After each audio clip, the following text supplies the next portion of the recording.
Okay, so magkakaroon po tayo ng Vice Ganda serie uli like before. Namimiss ko na kasing kumontent about kay Vice Ganda. So, ano po ba yung pag-uusapan natin, yung broader context before we go into the... Sabi ko nga sa inyo, maglilinis tayo ngayon ng mga DDS vloggers na walang kakwenta-kwenta yung mga pinagsasasabi dito sa internet. Kaso, I'm gonna do long format dito sa YouTube ko dito kasi talagang very disturbing yung pattern na nakita ko eh. So, what happened po ba? A few days ago, si Vice Ganda, actually last few weeks to eh, si Vice Ganda is making fun of yung nangyari sa Senado. Actually, nakakatawa naman talaga siya, to tell you the truth. Yung mga paandar ni Alan Peter Cayetano, hindi ako naniniwala dyan. And meron akong paboritong ipaparinig sa inyo. Ito. Under attack! Yan. Nanawagan kami dito. Dito ka, dito yung kapatak sa babae. Actually, kasi nga, ang problema kasi dyan kasi I'll level with you guys para lang fair sa inyo. Ang ginagawa kasi ni Vice Ganda dito, ini-invalidate niya yung nangyari. Kasi nga, pinagtatawanan niya eh. I mean, pwede mo naman, you can technically make fun of anything, yung kahit anong bagay. Nothing is really ever sacred. Kaso may mga bagay na dapat off limits. Dapat, ito kasi, quote-unquote, traumatic experience to dun sa mga DDS senators. Kaso, if you look at the data kasi, if you look at all the evidence, all the testimony, and nasundan mo talaga to, masasabi mo talaga na katawa-tawa naman talaga siya. Okay? For example, let's go to... Teka lang. Parang natin to. You're under attack! Kasi yung kapatid ng babae gumagano sa Tapos yung, di ba, si Pia Cayetano, pinagtawanan pa kasi nga, ano. So, let's go first kay John Vic Remulla. Kasi si John Vic Remulla is the head of the DILG. Now, ito yung sinabi niya. For the record, all evidence points that there was no attack on the Senate. Okay, so ang sinabi pa ni John Vic Remulla dito, in his words, this is a gun-related incident, okay? May nagpaputok, may nag-discharge ng baril, kaso wala namang taong gravely in danger. Actually, yung mga pinutukan niya, the one NBI guy, nakatakbo pa. Unang putok, kumaripas agad, which is correct, di ba? Protektan mo yung sarili mo. Hindi natin masasabi sa kanya. And yung NBI agent na yun, volunteer lang pala yun, yung driver na yun, di ba? So what I'm trying to say here is that if pinanganak ka kahapon, you would think na totoo to. Pero kung medyo nag-iisip ka ng konti, you would understand na this is something na, well, something na pwedeng sinet up para makakawala si Bato. That's the prevailing theory, okay? Yung mga pundits nito, tulad ko, ako naniniwala ako doon. Now, syempre, nakita nyo naman siguro sa thumbnail, I would like to repeat all evidence. Punta tayo dito kay Sunny Trillanes versus Cayetano. Kasi ako, lahat halos ng interview ni Cayetano patungkol sa shooting incident, napanood ko na. And ang galing niya eh. Ang galing niya, basang-basa niya si Cayetano eh. Eto. Pinangyarihan. What about those long firearms, Senator, that we saw? Was that unusual? Yes, unusual yan, no? Kaya nga, Ayan, long firearms na yan. Ito pa yung isang na-discover dyan. Yung OSAA kasi, short firearm lang yung pwede nila. Ang sinasabi daw, hindi daw, may nagdala daw ng long firearms. Yun yung findings ngayon. Bakit importante itong mga bagay na to? Kasi it seems like alam na nila yung mangyayari on that day, di ba? Nakakulong na. At saka, kasi ganito naman gumagana ang bale, di ba? Pag tinutok mo diyan, tinutok mo dito dito sa webcam, dito sa harap mo ko. Yung bala will tend to move forward. Will it ricochet? Sure, pero hindi yun magdi-deviate ng sobra-sobra. Hindi ka tatamaan nun kung nasa kabilang kwarto ka. Gets mo? What I'm trying to say here is that yung mga senator was in the other room. Yes, malapit sila, 2 doors down. Kaso hindi sila para tamaan pa.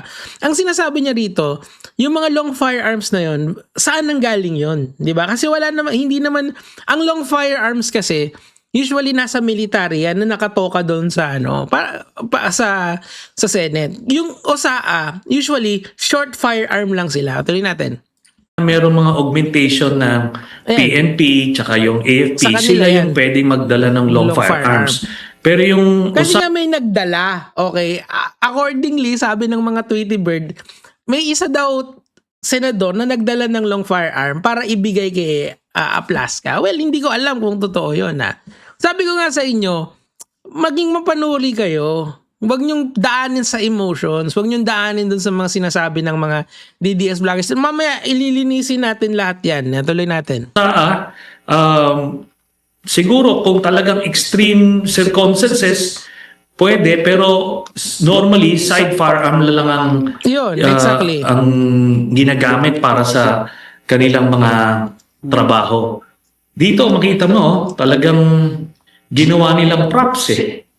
They didn't even clear the area, yung mga kaso kailangan kasing makita eh. Kailangan marinig ng media, makita ng media, ng ganon. Pero hindi nyo nakikita yung nandoon sa kabilang hallway. Oo, and nung pag kinorroborate mo dun sa sinasabi ni John Vic Remulla, eto. For the record, all evidence points So, ibig sabihin, that there was no attack on the Senate.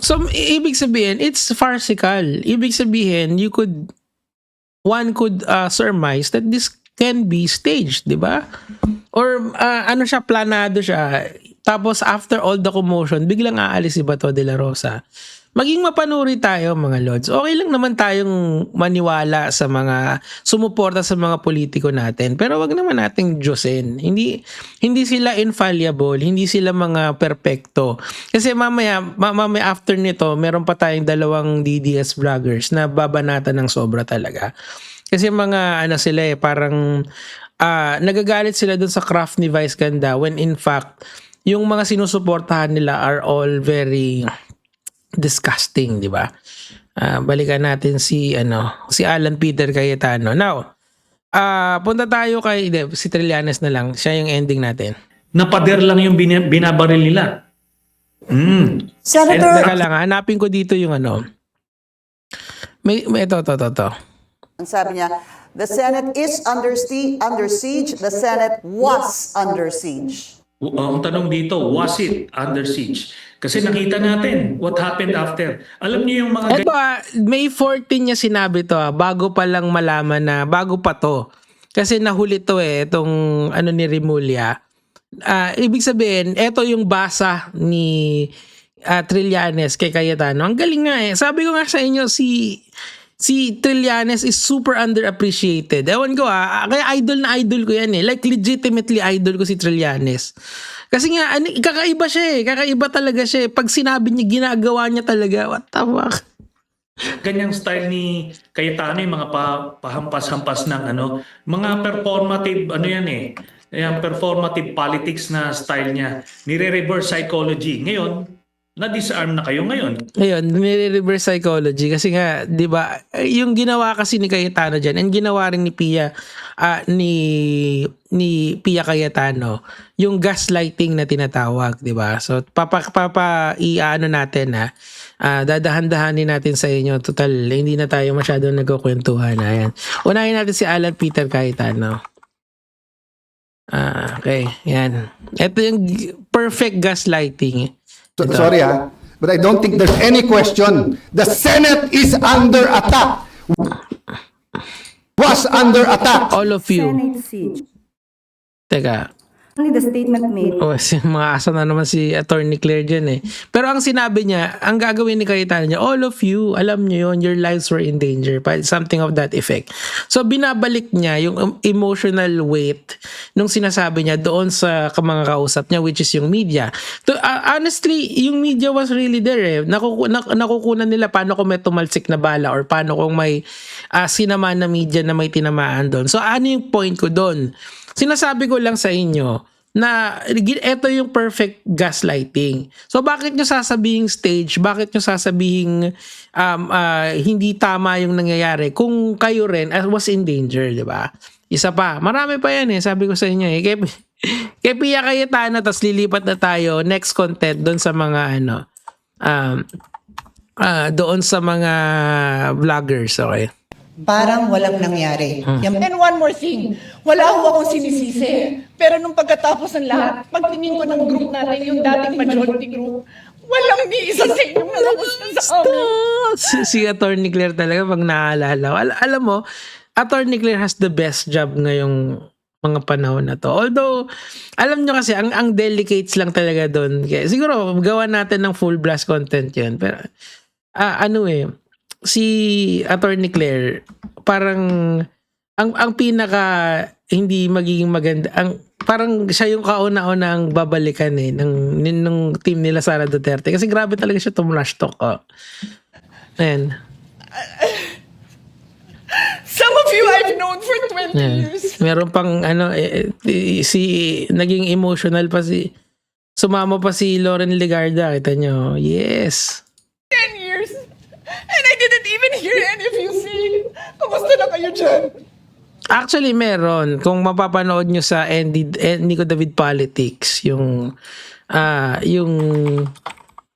content ko dyan, meron tayong ebidensya na meron talagang nangamusta sa kanya. May nangamusta sa kanya. Ito, asan ba yun?